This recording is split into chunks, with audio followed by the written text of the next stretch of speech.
Appleton Area School District. I am Chef Shelly Platten of Healthy Chef Shell, and I'm back here for our final summer video. And today it is going to be an appropriate getting toward the end of summer video where it's time to clean out the garden. It's time to clean out what's in your fridge, and we will enjoy the best of what summer produce has to offer.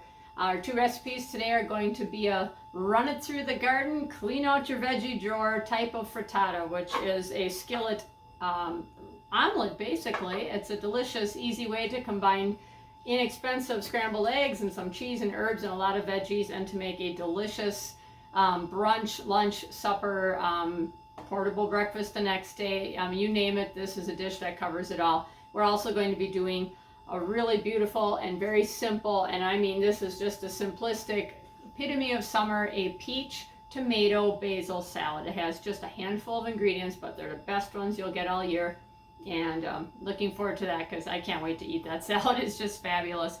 So I hope you enjoyed this video and you've enjoyed our past cooking videos with the wellness program in your school. And as always, if you have any ideas or questions, send them to Tammy or send them my way. I am at healthychefshell.com is my website for my business, and I appreciate your time and attention, and hope that you have been eating well this summer and getting all those fresh fruits and veggies that we have so many of, and enjoying the seasonal produce that is so plentiful this time of year. So not to be any, thought I was out of fuel there for a minute, but to get this pan heated up ahead of time would be a good idea. So I have about a 10-inch skillet that I'm going to be heating up on my little stove here. And I'm going to throw in a little spoonful of oil. I'm using extra virgin olive oil. I either use that or avocado are my two favorite oils that I like to use.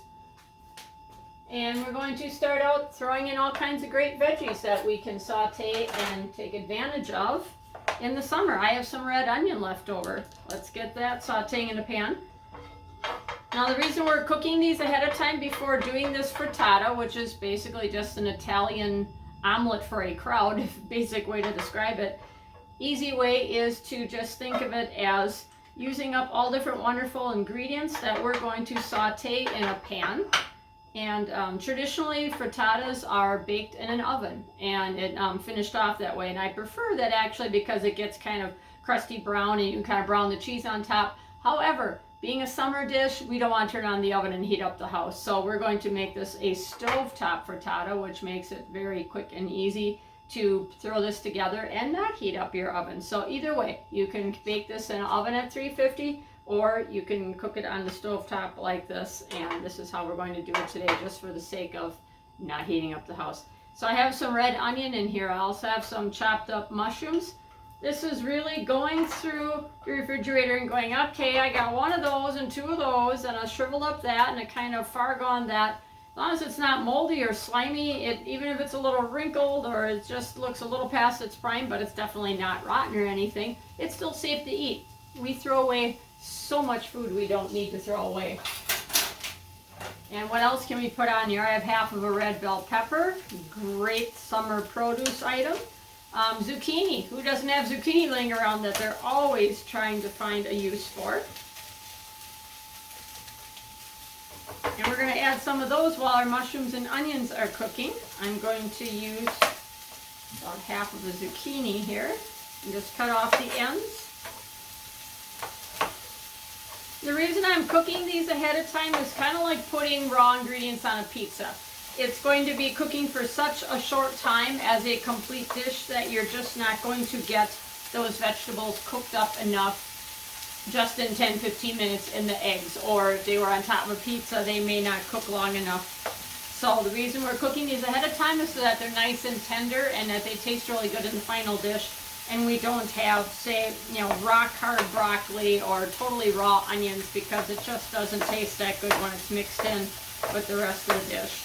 So we're giving these all a little quick saute in the pan, and I have some diced zucchini that are going right in the pan here too. Let's throw in some red pepper, shall we? The more color, the more veggies, the more beautiful choices you have in here, the better it's going to taste, the better it's going to look, the more nutrition you're going to put into your dish. And we're going to cut these strips up here and just get these into little cubes.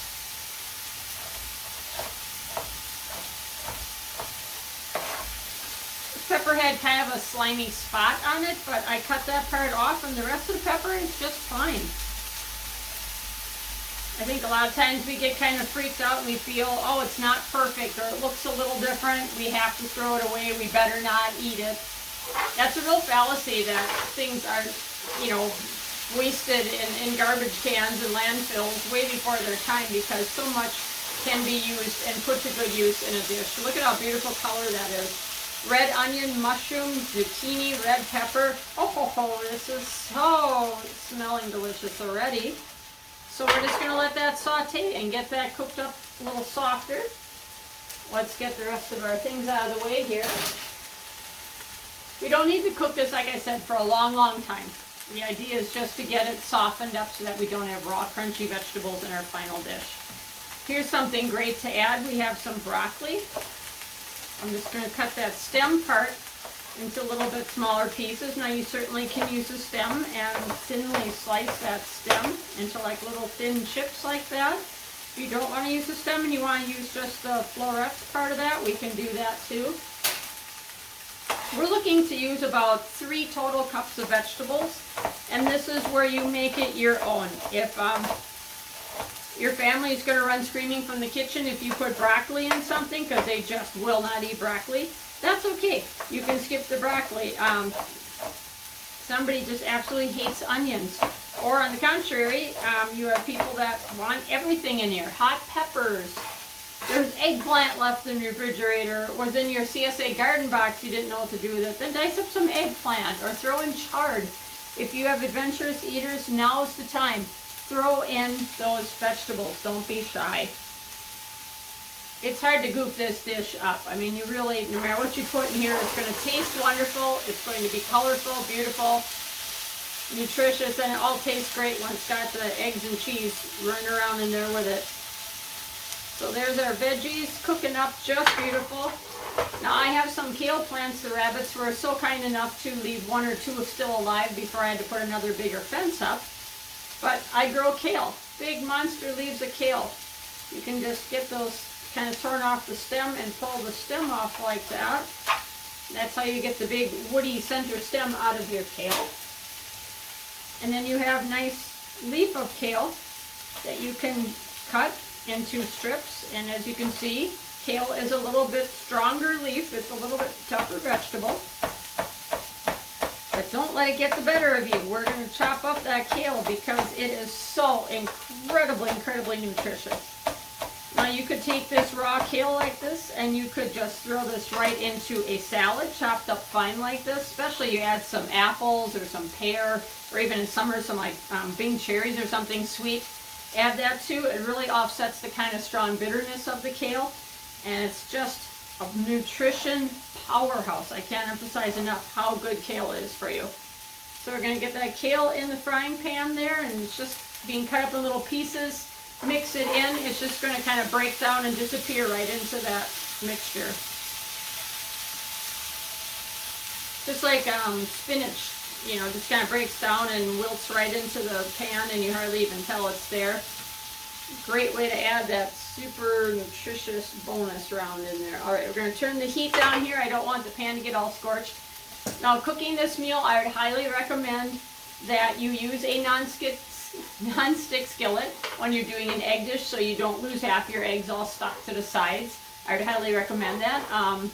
If you're going to use like a stainless pan that's not non-stick, I would make sure that you even go as far as to take a brush like this, a silicone brush, and dip it in oil, and I would just run around and really oil the sides of the pan really well before you dump the eggs in so that you give it that little extra help with the non-stick department. If you like using, say, a non-stick cooking spray, you can add that in there and spray that into the pan and give it that little extra boost, because the eggs love to stick into pans that aren't non-stick, as we all know. So that is just what I would definitely call a plethora of delicious things. Oh, we got more things. I had a couple little tiny Yukon Gold, like little new potatoes that were boiled up for a potato salad. I had some extra, cut them up. Guess what? Those are going in too. There's just like no end to the things you can put in here. All right, we're gonna put about that's about 1 big fat clove worth of minced garlic. Of course, minced garlic, no sin in having pre-minced garlic. I use it all the time. But now that fresh garlic is in season at the farm market or in your CSA box, if you have fresh garlic, oh, by all means, use fresh. Throw it in your garlic press and add it to everything you cook in summer, because fresh garlic is a real treat. All right, we have our mixture here looking absolutely glorious, full of nutrition and every color of the rainbow. That is our veggie base. If you would have some diced up leftover ham, or you have a couple breakfast sausages chopped up, crumbled slices of bacon that were left, you could throw that in here too and add meat if you wanted to add meat at this point. Really, this thing, it can be anything you want to make of it. And now, what we are going to do is we have, I have eggs. We're going to crack 6 eggs. I already did 5 of them ahead of time. So I have a total of 6 eggs in here. And we are going to do a 1/2 teaspoon of salt. It's just a nice salt level in here. It's not over the top. We're going to put that into the eggs. And we're also going to put 1/3 cup of milk. Now, I don't do dairy milk. I have oat milk. Yes, you can use non-dairy milk for this. If you have regular milk, that's fine. If you want to make it richer, like almost like a custardy, real rich quiche kind of filling, use 1/2 and 1/2. That, of course, is going to add a great big amount of fat. But if that's your goal, to make it very rich like that, you can certainly do that if you choose to. But if you're trying to lower the fat, you can also use 3 whole eggs and then use 3 or 4 egg whites. If you want to cut back on the amount of cholesterol and saturated fat, you can cut way back on the egg yolks and throw a couple egg whites in here instead. All right, we have that scrambled up. One more last thing I'm going to add. I have some fresh chives from my garden and a scissors, and we're just going to cut those fresh chives right into the scrambled egg mixture. Because I always have all these chives growing, and you may have vegetable or herb pots on your deck or in your backyard or something. You're like, I always mean to go out and use them, and then I forget they're even there. Story of my life. I always have herb pots overgrown by the end of summer, and I haven't taken advantage of them nearly as often as I should. So there's some fresh chives.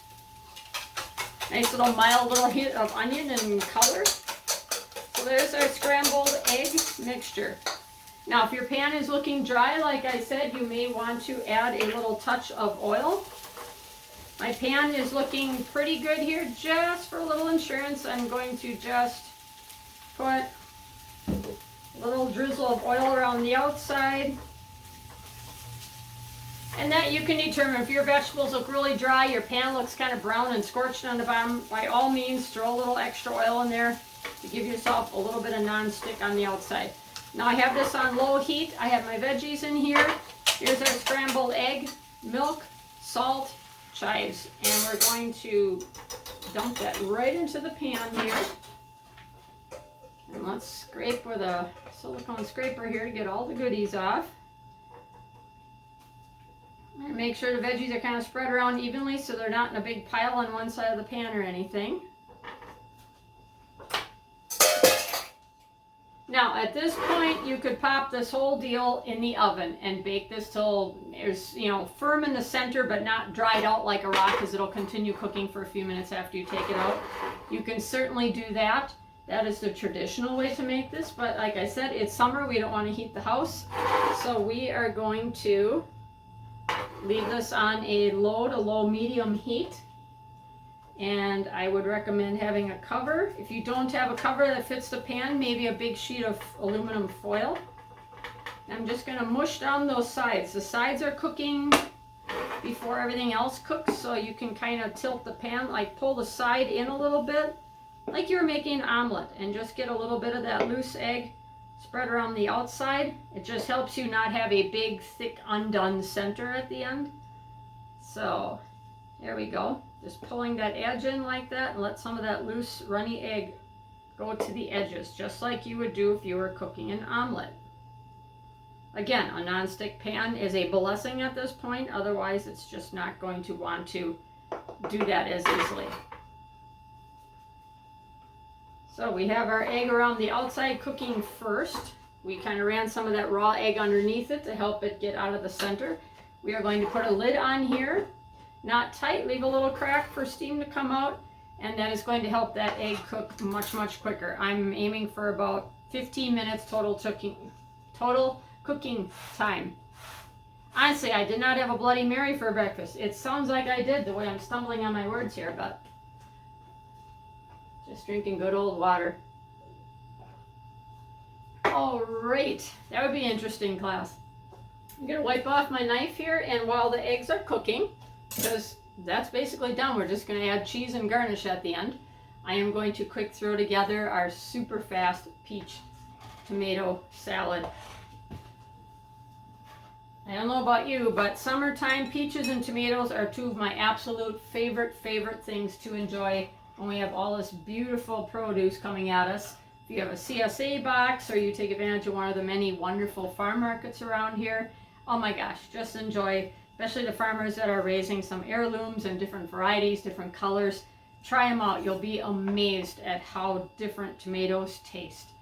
Just from a winter tomato in general that was grown in a hothouse and gassed in order to ripen and shipped in a truck, you'll actually taste all the different flavors. It's almost like tasting different wines when you try different varieties of tomatoes, especially the old heirlooms, because they're raised for flavor. They're not raised for ability to withstand shipping or to handle jostling in a truck. They're meant to just taste good and nothing more than that.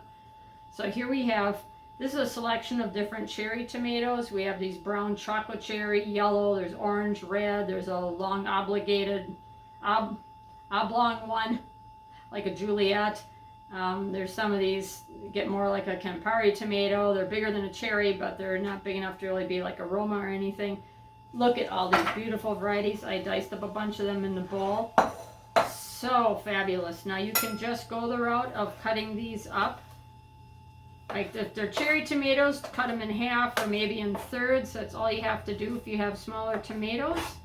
However, if you want to do this salad, I'm doing it as a demo here, mixed up in a bowl. You could also very easily slice a tomato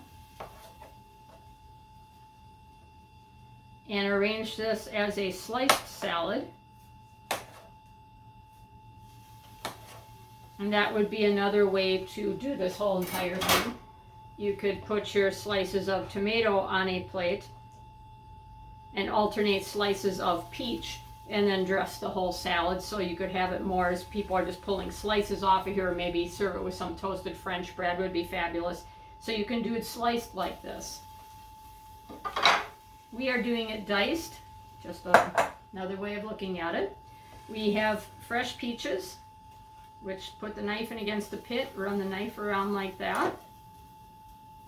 And it's not a freestone, dang it all, or something it would be. The last peaches I got from the store were freestone, meaning the peach very easily comes right off the pit. These are the kind that are clingstone. They cling to the pit. Not as much fun at all, let me tell you. Let's try this other one, see if this one comes off a little easier. Yep, that one worked a little better. Okay, so like I was saying for the other salad, you could slice the peaches and put them in slices with the tomato slices, or you can dice this up and have this as a diced peach salad. And that's what we're going to do here. We're just going to cut these in thicker slices and then cross cut them into dice. Maybe you're one of those people, I didn't do it this year, but I've done it many other years. Wait for the Tree Ripe Peach truck that comes to your town. It was just here last week. It's coming back again in August. And then you can get a whole case of peaches off the truck. Those are absolutely fabulous. Again, take the pit out. And we're going to cut these in kind of thick slices here, and then crosswise into chunkolas, and into the salad they go. those peaches in there. If you have any juice on the board, make sure you get that in the bowl too, any peach or tomato juice, because you know that's just like a big, big, big part of the flavor going on. Now we have some fresh basil. You can tear this basil up with your hands and just tear it into here. You could also, if you want to, cut it into, like, say, strips. That is also an option. Kind of bunch them up together, and you can do them all at one time. There's just something so aromatic and delicious about fresh basil. It's just such a great herb in summer. So we have some fresh basil. Throw a whole bunch of that in there. Hard to overdo the basil. Hope you're growing some of that in a pot or in your garden. It's very easy to grow, very forgiving. All right, there is our peach and tomato mixture. This is where I get out like the company salt. This is Malden. I've had this forever. This is a very, very special, delicious salt that actually has like 3D pyramid-shaped crystals. And it's just absolutely exquisite tasting. This is what you sprinkle on your beautiful heirloom tomato or something just fabulous you want to enjoy. This isn't salt you just throw into making pickles or something. This is a really high-class, highfalutin salt. If you have fresh ground black pepper, you can throw that in. Do I have any? No, my pepper grinder's with my other chef stuff. So, well, we're just going to put a little old-fashioned black pepper in there. I'd recommend grinding the fresh pepper. And last but not least, and this is it, this is your whole dressing, folks, is just some extra virgin olive oil. Make it count, make it the good stuff. This is not where you go to Dollar General and, you know, get a bottle this big for $3. It's, I can tell you, you get what you pay for. People ask, well, how much should you pay? Expect to pay $20 for a little bottle of your best drizzling oil. And if you have some like that, here's my special oil here. We can definitely use this one too. This is a Spanish signature extra virgin oil. When you spend $20 on a bottle like this, you know you've bought a better quality one. This is what I use for my pan frying and everything else. This one tends to be like, you know, maybe $15 for this bottle. And it's I think a pretty good tasting oil. So you just stir together your peaches, your tomatoes, and your basil. Really, that's it. You can line them up on a platter, drizzle them, make it really fancy, make it almost like a charcuterie board, or this is the tossed easy version. Either way, I call this my sunshine salad. I've made this for many classes. People just can't believe how incredibly good this salad tastes. It is just so simple, and yet you just make it in summer when you have these exquisite ingredients, and you don't dare make it in winter when nothing's going to taste good anyway. This is your delight in summer salad with full excuse to let it run down your chin and drip onto your blouse and make a piggy of yourself, eat the whole bowl, because this is what summer is all about. So that is our super simple salad. It also would be delightful served, a big plate of this served with a burrata cheese. If you've ever had like one of those ball-shaped burrata cheeses, that's a fresh mozzarella filled with a real silky, almost like a cottage cheese, silky kind of creamy filling. That's an absolute amazing appetizer. You could put a burrata cheese ball on here and serve that with some French bread. There'd be a lovely, simple, light dinner or an appetizer.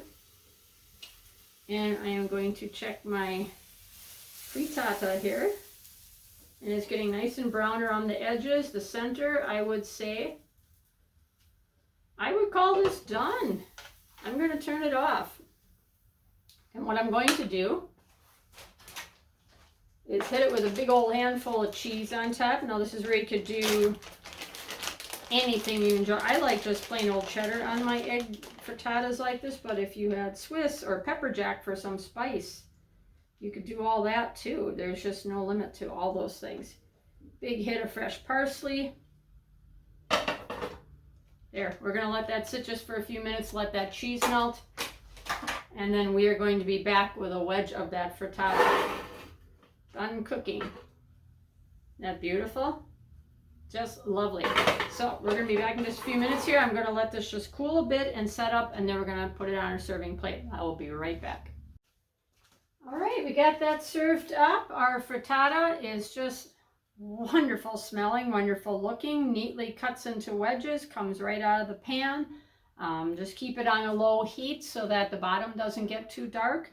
And as soon as the top is just firm, the center is firm or even just a tiny bit soft, you can pull it. It'll keep cooking for another minute or two after you pull it from the stove. So you don't want to cook it till it's like hard and rubbery and dry. That just makes it really unappealing. But as soon as it's firm and that center is just firm, time to pull it. And then you dress it up with the cheese and the herbs.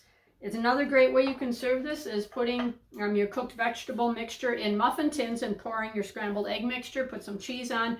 You can bake these just like you'd bake muffins, and these are fabulous handheld breakfast on the go for camping. These would be a wonderful breakfast. You could just wrap up in foil and take them with you and just reheat them a little bit on the fire. A great portable breakfast.